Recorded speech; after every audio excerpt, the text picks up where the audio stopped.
Lincoln Reed, at that time the pastor of this church. Pat was a member here for a few years, as you heard, following her return from Guatemala, where she and her husband Carlo were community development volunteers with the American Friends Service Committee. Pat served later as the Latin America Caribbean Regional Secretary with the United Church of Christ Board for World Ministries from 1982 to 89. She later was the General Secretary of Church Women United from 1989 to 94. And in 1995, she returned to Oregon, where she had several positions at Portland State University. In 1999, Pat founded the Jubilee Oregon chapter of the Jubilee USA Network that does advocacy and education addressing the crisis of third world debt. And she later served as co-chair of the national board of Jubilee USA. Pat has a BA from Occidental College in Los Angeles, an MA in political science from UCLA, and a PhD in urban and public affairs from Portland State. From 2008 to 2015, she taught senior international capstone courses that focused on the roles of women and indigenous communities in community development. She also organized 2 student immersion courses to Chiapas, Mexico. Since her retirement from teaching, Pat has been working on a book that describes her own transformational life journey along with those Central American human rights workers with whom she has shared their struggles for justice, and we'll be hearing more about that in a minute, I'm sure. Her writings on Central America and immigration-related stories have appeared in Street Roots, Common Lot, at Las Porteños events, and in her blog, www.justiceactivist.com. Pat loves to hike, bike, and swim, read murder mysteries. I didn't know that. Especially international thrillers. She's the mother of a wonderful adult daughter, Deborah, who met my own daughter, Lydia, 47 years ago at that famous Lincoln Reed party. Both babies then, like their parents, they have remained lifelong friends. Please join me in welcoming Dr. Patricia Rumer.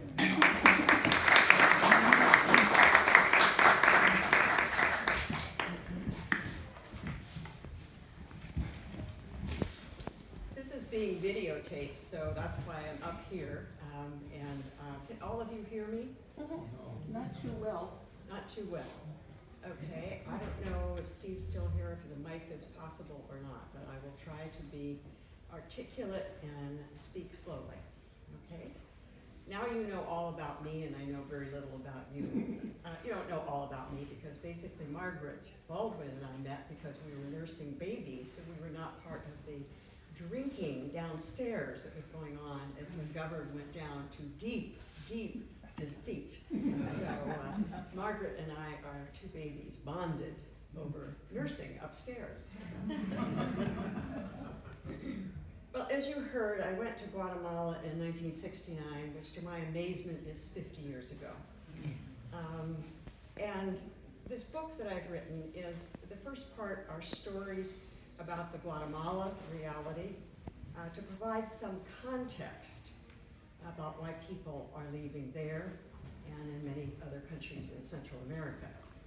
The second part of the book is stories of the people who are now new immigrants to our country that I met from 2015 to the present day, where I've worked as a volunteer in Tucson and along the Arizona-US border. And so those are stories of people who are living here, but who tell their stories about why they've come. The reason I wrote this book and was really encouraged, and I'm really thinking about Janet's sermon this morning about being thunderstruck. And I think in some ways the United States right now is at a moment of thunderstruck for a lot of reasons, but particularly because of the wave and influx of immigrants from Central America as well as elsewhere in the world. And I wanted to tell these stories because I wanted Americans, North Americans, to hear the stories and not as victims, but respect for the people who come. And that's at the very tenor of two of those short excerpts I'll read from the book. So just so you know, I will try to get us out of here as close to one as possible. And I will do some reading, and then I will do a little speaking about a border update, just having been there in January and February, and then open it up to questions that you have. The first reading is from a chapter entitled La Tierra Sagrada, Sacred Earth. 2003 in a remote village in the Ixcan, Santa Maria Ceja. It's another hot, humid day in the Ixcan, a remote area in northern Guatemala. Manuel guides members of our delegation silently through the jungle to the killing fields in his pueblo, Santa Maria Ceja. When we reach the place of the 1982 massacre, Manuel's eyes fill with tears. Softly, he tells his story. I was working on my parcel of land some distance from the village. My infant son was crying, and my wife asked me to return to the village for milk and food. My 6-year-old son Carlos and I went quickly down the path to the village. On our return, we heard gunfire and ran towards our parcela, or farming plot. Then only silence and the pitiful cries of the baby. Manuel falters in telling the story of the brutal slaying of his wife, 4 children, mother, and 2 cousins. Why were they killed, he asks. We are humbled by this simple, direct question about a tragic period in Guatemala's long history of violence and death. Who knows why Manuel's family was killed? Certainly it was part of Rios Montt's scorched earth policy to root out the guerrillas and protect the civilian population. This policy, named frijoles y fusiles, or rifles and beans, meant that the villagers had to make a choice, either for the government or against it. The villagers joined the government campaign against their own people. They were given beans. If they opposed the government and the military, even passively, they were shot by rifles and killed. Manuel did not know why their village was singled out. Was it because of their progressive priest, Father Luis, or the trained catechists who had studied the Bible from a liberating perspective, or the fact that their cooperative had capable leaders? The scorched earth policy targeted catechists, teachers, agricultural cooperative leaders, health workers, in fact, anyone who could and did educate and organize the community. War is not the answer, Manuel tells us. The Guatemalan Civil War brought us only dolor, pobreza, and miseria. Sadness, poverty, and misery. People think that nothing will happen in a war, but that's not true. Manuel fled Guatemala from Mexico, where he and his new family lived until their return in 1994. We stand in this sacred place. Tears fall from our eyes as we mourn the terrible losses Manuel, his family, and so many other Guatemalans have suffered. Manuel speaks with hope about a legal case against General Rios Montt that he and other returnees have filed with help from the Center for Human Rights Legal Action.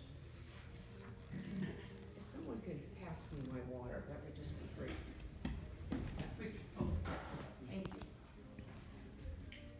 Like everybody else, I'm suffering from some allergies and, the whole bit. Now we move to 2015 in Tucson, Arizona. And the title of this piece is Bienvenida, Welcome to America. When I arrive at the shelter, I open the door, my eyes adjusting from the blinding sunshine to the dark house. Hola, buenas tardes, I say. Buenas tardes, respond the women seated on the living room couches, silently watching Spanish television while their small children run about. I smell the aroma of albondiga soup and sauteed chilies. It smells like home in Guatemala or Mexico. I feel the welcome, the bienvenida. I ask the lead volunteer, a mature Mexican-American woman with a sweet smile and warm embrace, Lorena, how many today? 4 women and 5 children. 3 women from Guatemala and 1 from Honduras arrived last night. We're expecting a few more later after ICE releases them to travel to their families. ICE is the acronym for U.S. Immigration and Customs Enforcement. This shelter is already crowded, 2 small bedrooms with 2 bunk beds and a crib, plus donated clothing jammed into closets. The kitchen is the center of activity as volunteers prepare huge pots of soup and the women wash dishes and feed their children. As we chop onions, tomatoes, and chiles, a volunteer asks, "Why are there such problems? My family came from Mexico 50 years ago and we didn't have any trouble." I think to myself, you're lucky, because in these times, one risks one's life crossing the Sonora Desert in Arizona due to restricted entrances in border cities. Then some new women arrived. These Guatemalan women are very slender and short and probably weigh less than 100 pounds. They only speak a little Spanish. Few finish grade school because the Mayan language is their mother tongue. One woman arrives with a child wrapped only in a blanket. Quickly, someone takes her out to the storage area to pick out clothes for her child. Another woman is very pregnant and walks with a cane. I help her sit down on a chair and ask her if she would like some food. "Yes, please, but I can't walk to the table." "No problem, I'll bring you some food, Catarina." After she eats, I ask, "¿Qué pasa? What's wrong with your leg?" She grimaces and says, "I fell from the wall at the border." "What? The fence is 21 feet high. How did that happen?" The people who were helping me made a makeshift sling to pull me up and over the fence. When I cleared the top, the sling gave way. "Are you in pain? What happened when the Border Patrol picked you up?" "Well, they gave me some pain medication and wrapped my leg and told me it was probably a sprain." "Catarina, where are you from in Guatemala?"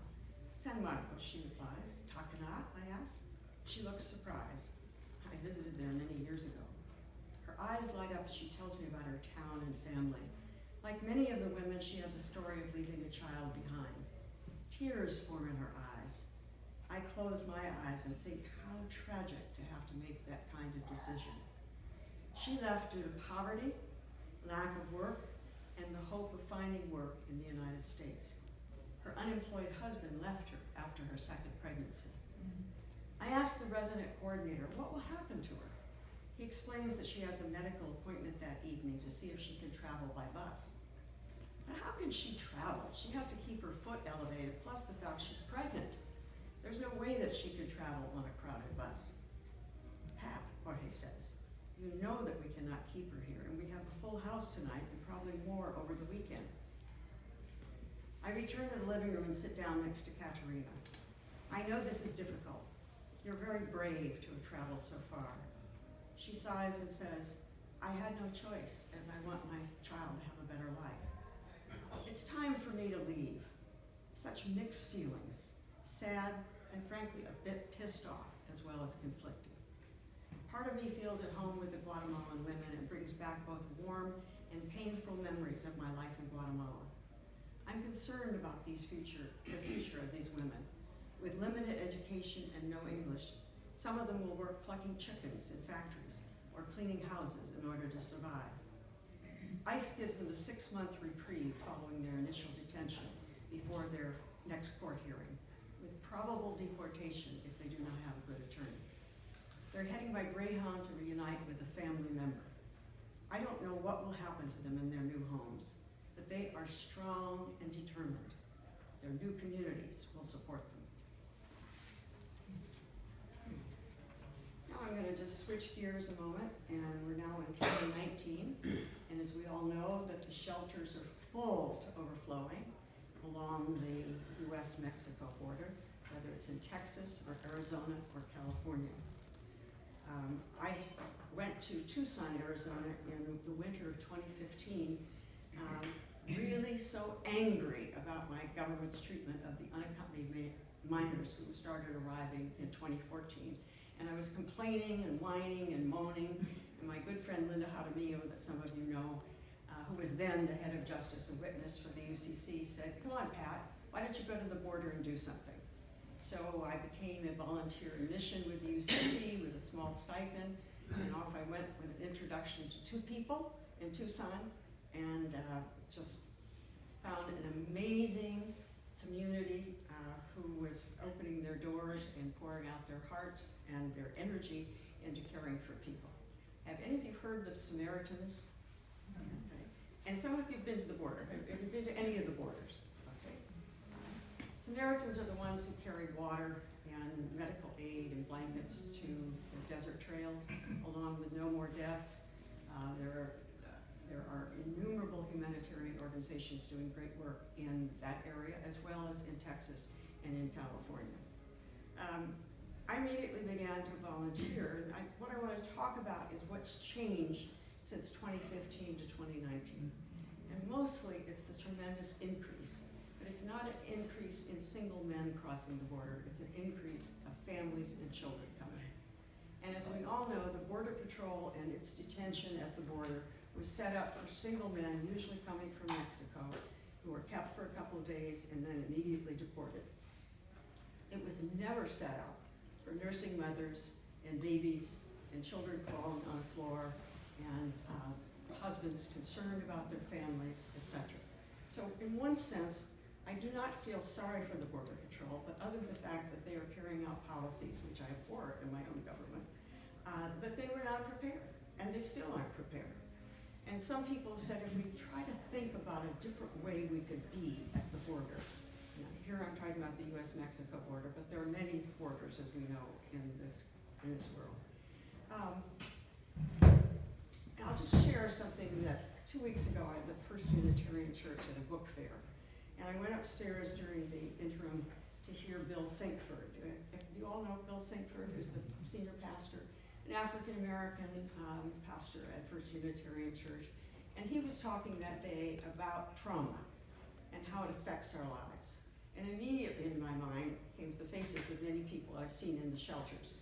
Because to travel, whether you're on your own or you're with a family unit, if you ride the Bestia through Mexico, however you come is a traumatic experience, and particularly for children. And as we all know, there are many children still separated from their mothers and fathers. And he talked about trauma both individually as well as collectively. And he turned to the African-American experience in slavery and reparations. And it got me to thinking, what would reparations look like in terms of our neighbors to the south? You know? And he used as example that after World War II, Germany awarded money to the victims of the Holocaust, that in South Africa, through the Truth and Reconciliation Commission, there were some financial awards given to people who had suffered under apartheid, that even our own President Reagan in the early 80s apologized to the Japanese American people for internment, and they were awarded reparations or money for their suffering. But they never got it. Some of them did, some of them didn't, you're right. And then the United Church of Christ officially apologized to Native Hawaiians because the Congregational missionaries who went to do good did very well. They ended up owning most of the island and most of the businesses. So it's like, I start thinking, given our involvement over, for me in Guatemala since 1954, when a CIA-backed coup overthrew the democratically elected president, Jacobo Arbenz. Why? Because he was attempting land reform. And he chose as the target the United Fruit Company and wanted to take some of the land that was unarable. And for that, the US CIA provided ammunition, strafed Guatemala City, and successfully led to a coup, which has devastated and destabilized that country ever since. Honduras has an equal pattern. We used Honduras as a war ground during the 1980s, arming Contras, the opposition to the Sandinista government, and we put all sorts of military bases over Honduras. In El Salvador, we once again backed the military regime rather than some of the democratic opposition. And of course, some of the opposition was armed. Some of it was armed and some of it were political forces. But time and time again, the US has always come down on the side of stability, and who can provide the stability? Military. So I think to myself, what would it look like if we had a border where there were humane receiving shelters rather than detention centers? I think we've just got to break out of the box which our immigration policy has us in. and think about maybe one of the ways we do reparations is to welcome the stranger. And certainly that's a passage, whatever your faith tradition is, about our responsibility is to welcome the stranger. So I don't have the answers, friends. I just know, I guess the one point I agree with the president on, is that our immigration system is broken. And there is no fairness, there is no humaneness to the policies. So we've got more families coming, I think we all know the reasons why. And I'm a Sunday New York Times subscriber, and some of the rest of you are too. But in the Sunday New York Times, I was amazed to find this full page ad which says, "Attention corporate America, don't let hate into your boardroom." And in the middle is a cap. Who wears a cap like that? No. The President of the United States. And it says on the cap, "Put kids in cages." And then so there's now a website we can go to, trumpadminseparation.org, to learn more about the people who helped Trump separate families and put kids in cages. Those behind these horrific policies should not be allowed to seek refuge in your boardrooms. I'll pass this around. Really strong statement. I was so convinced. Wow. The other thing that, so we know that violence and insecurity, poverty, corruption, and the asylum backlog itself. I'm working with a woman right now who came here in June. Everyone knows her, some of the folks. The Interfaith Movement for Immigrant Justice has been helping her, an asylum seeker from Honduras. The asylum backlog is so great that I tell people it's probably, if you get into this country and you're given 6 months humanitarian parole, and you apply for asylum and you get an attorney and you're successful in the process, it'll be 2 or 3 years before your case is ever heard.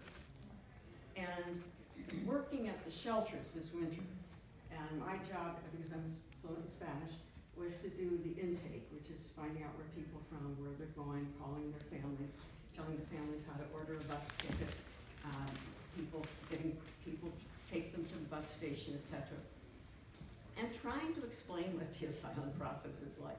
And I'm not an attorney, but fortunately the United Nations has provided a really good cheat sheet which has those arrows that says first you get your court hearing, and then you get another court hearing, and then you get an attorney, da da da. But the thing that just amazed everybody I spoke to is that you can't work. When you apply for asylum, you can't work legally. And so they'd say, well, how am I going to take care of my family? Well, the assumption is that the family that's sponsoring you will take care of you. But as we know, many of those families themselves are here without documentation and are part of that invisible working population. And sometimes I said to them, well, you know the phrase, abajo la mesa, under the table. You know, there are ways of working, but just never lie, never get false documents, because then you'll really be in trouble if you're discovered. But the assumption is the pressure we're putting on families here is somehow that they have the resources for 6 months, 9 months, a year to support these people seeking asylum. Who's involved at the border? Well, it won't come as any surprise to you that mostly it's churches and supported by interfaith ecumenical organizations. In Tucson alone, there are 5 shelters, 3 run by the Catholics, 1 by a Presbyterian church, and 1 by the United Methodists. What do you do in these shelters? You do everything. You clean the toilets, you change the beds, you make the beds, you do the washing, you help with the cooking. Usually the guests, as we call them, will handle sweeping and doing some food preparation, etc. But it's all hands on deck. The monastery, which has gotten a lot of attention in Tucson, is housing up to 300 people a night right now.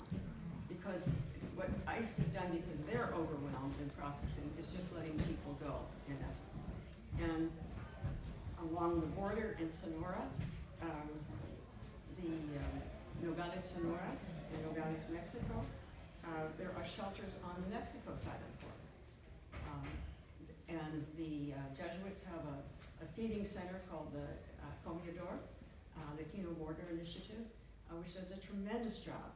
And I worked at the Comedor, the Samaritans, and No More Deaths, and others volunteer there on a regular basis to just serve food and help, provide medical care, provide clothing, provide telephones so that they can call home. Even, you'll love this one, the ICE and the private prison detention centers, when people are deported, give them a check in US money. There is no way they can cash the check once they're in Mexico. So no more deaths brings cash.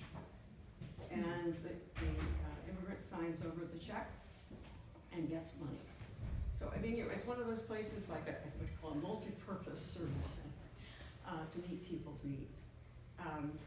The Episcopal Diocese of Arizona and the Lutheran Synod and one of the United Church of Christ in Sahuarita, Arizona, the Church of the Good Shepherd, have gone together to raise money to rent a shelter because people are waiting a month to 6 weeks to even get an asylum appointment at the border. So there's needs on both sides of the border. If any of you have the time and have some medical background, even at EMT, there's always things that you can do in any of the shelters. The monastery is running a 24/7 clinic at this point. Many of the children arrive with diseases because the first thing that happens when you cross the border is that the Border Patrol puts you in a hielera, which is an ice box. And so you're kept for anywhere from 24 to 48 to 72 hours with just one of those thin little aluminum blankets and maybe crackers. I try to see it from their point of view that they were not prepared to deal with the numbers they have. But it's one of the reasons why children are so sick when they finally get to a different kind of transition shelter. So I'm going to ask my friend Joanne to just pass around some of these sheets. Because what I've done, those of you who know me, it's not enough to tell the horrible stories or to talk about the reality, but it's also like, what can we do? And so I've prepared 2 sheets. One is what you can do to assist people on the front line at the border. And the other is what can you do in the United States? What can you do right where you are? Joanne, if you want to give me one of the short sheets, I can think of myself.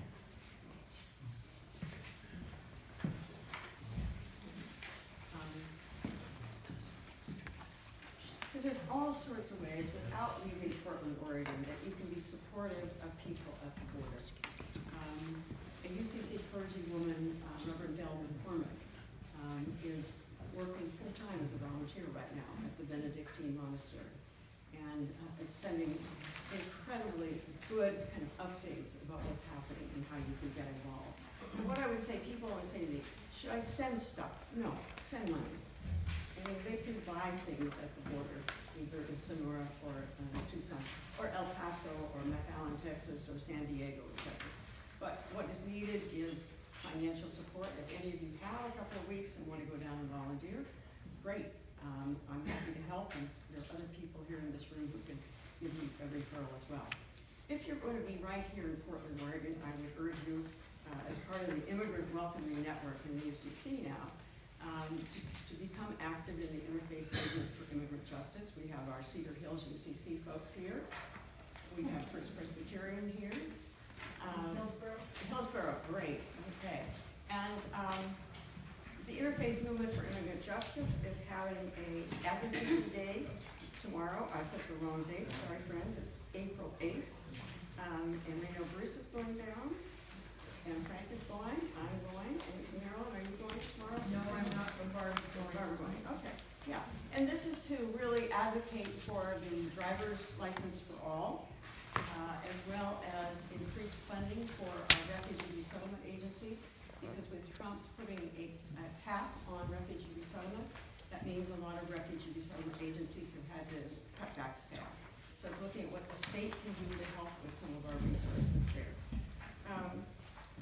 And then the other actions in terms of supporting the Dream and Promise Act, and don't fund the deportation force in the wall. So these are things, we've got pretty good congressional delegation on these issues in Oregon. But if you have friends in other states where they aren't quite as supportive, it's really good to reach out and talk to them. I just want to conclude this part by reading something that was also in the Sunday New York Times. I think your church studied Enrique's journey, didn't it? by Sonia Rosario. Yeah, yeah. Journey of I think a 14-year-old boy from Honduras. She got a Pulitzer Prize for it. It's a great book. And she's got a big spread in Sunday's New York Times. And I just want to, I think that challenged us, that's what I mean about the thunderstruck. Who are we as U.S. citizens? Who are we as people of faith and goodwill?